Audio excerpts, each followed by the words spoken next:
Welcome to the Printer Wonderland, which is the newspaper review. This is a quick one with Ed Parnell. I am your wizard. This is my spell. In the Telegraph this morning, it's leading with a headline about scientists who've created a cure for something which doesn't exist. And also there's a column written by a former Home Secretary who's defended the countryside tradition of burning witches.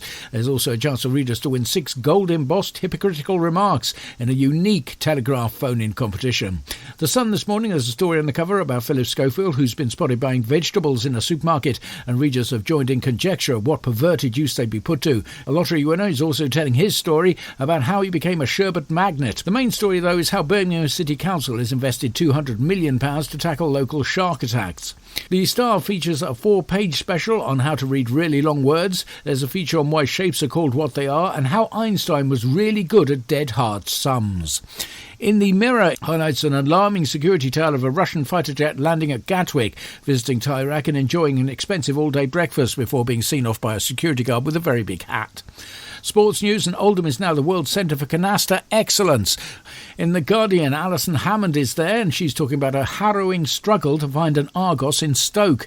There's also an article on if you're over 100, where's the best time to start dating, how ruthless gangs of toddlers are terrorising local cafes, and a long story about how Lee Anderson has now claimed people in poverty can buy food with book tokens.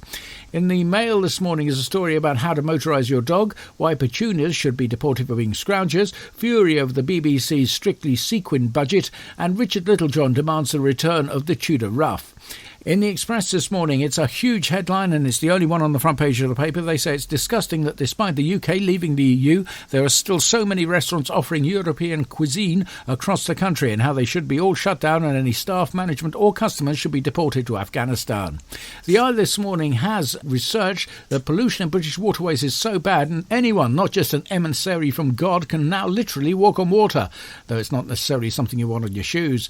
There's an article about Bolivian gravy boats, but the main headline concerns a campaign to add parental controls to books. In the Times, research may indicate rich people have far happier lives than poor ones. There's a side column about a government proposal to tax people on the amount of fingers they have, how to meet the love of your life by simply telling everyone you're a billionaire, and there's also an article written by Jeremy Hunt who's proposing in his budget plans to put the entire contents of the Treasury on a horse to read the economy.